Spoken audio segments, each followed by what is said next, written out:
Hey everyone, if you have lived and worked in the US, you have likely paid Medicare through payroll taxes.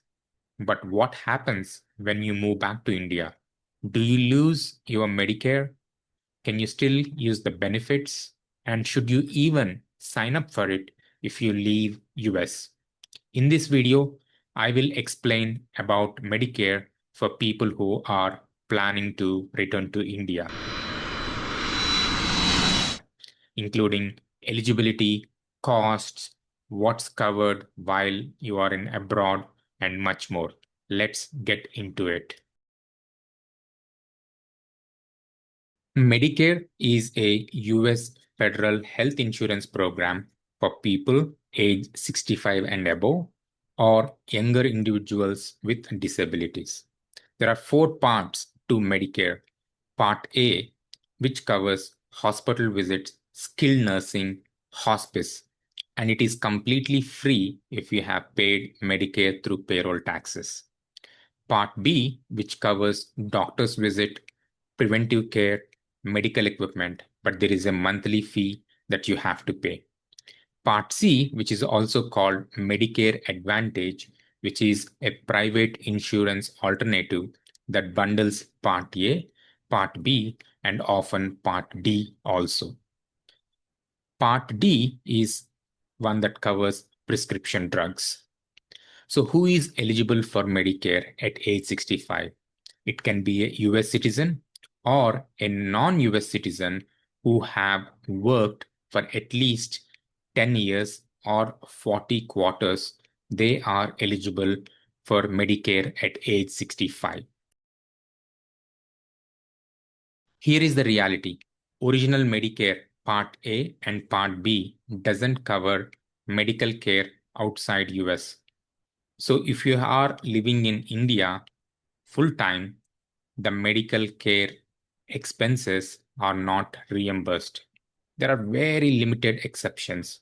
If you live in US and an emergency occurs while traveling through Canada or Mexico, or you have a foreign hospital that is closer than a US one during emergencies, these cases are rare and not relevant if you're living in India permanently.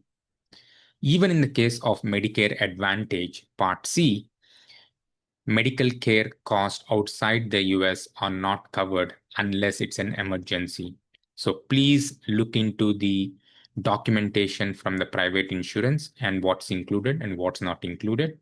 And it's only during the emergencies those procedures are covered while you are abroad when you have Medicare Advantage. So please keep in mind about that.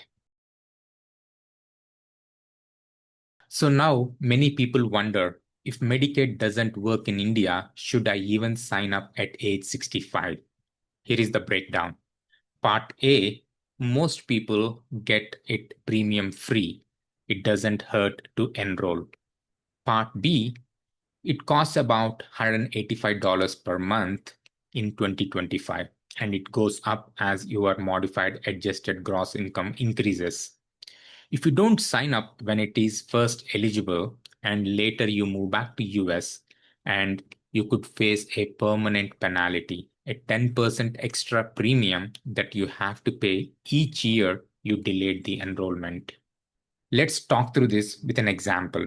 Meet Raj, who turned 65 in 2020, but he didn't sign up for Part B because he moved to India and he thought he wouldn't need it. He didn't have a US based employer insurance or a credible coverage during that time. At age 70 in 2025, he moved back to US and finally signs up for Part B.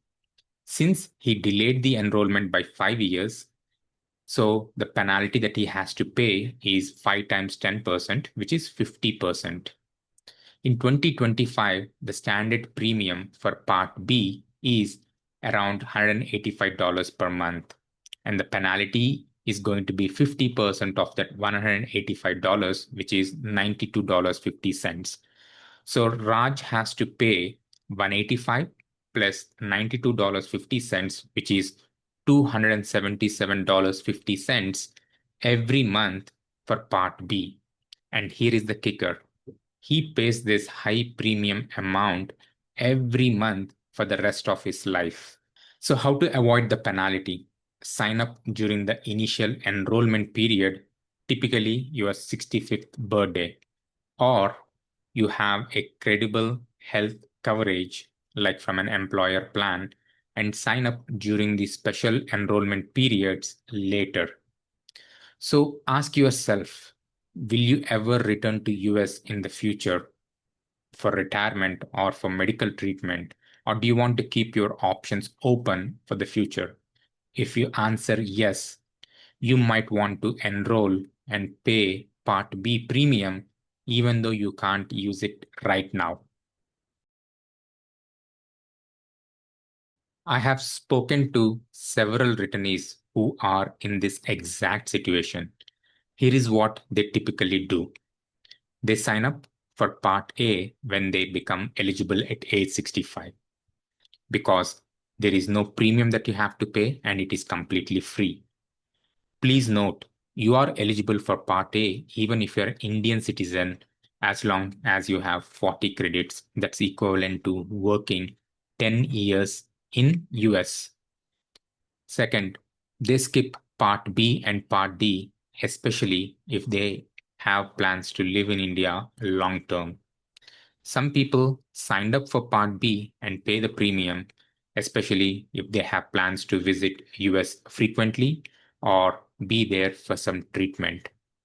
Instead, they rely on healthcare insurance or pay out of pocket for the medical care in India because healthcare costs are more affordable in India. So, what's my recommendation? Sign up for Part A. It's free and keep your base eligibility intact. For Part B and Part D, weigh the costs and penalties based on your future plans and decide on it. Keep in mind, Medicare is not a substitute for insurance in India. Explore NRI friendly healthcare insurance plans or talk to your advisor if you are unsure about it. Here are the key takeaway points. Medicare can't be used for Indian hospitals or for reimbursements. Medicare Advantage Plan C don't usually offer foreign coverage unless they have worldwide emergency benefits. Read the fine print. If you have plans to travel frequently or return to US in the future, take Part B and pay the premium. If you return to US and haven't signed up for Part B, it might take few months to re-enroll and you might be uninsured during that time. Feel free to like, share so that other viewers can benefit from the content. If you haven't already, download our free financial planning roadmap that walk you through step by step on how you should plan from a financial side when moving back to India. Please feel free to drop your questions or comments in the comment section below, and we will be answering them. Until next time, take care.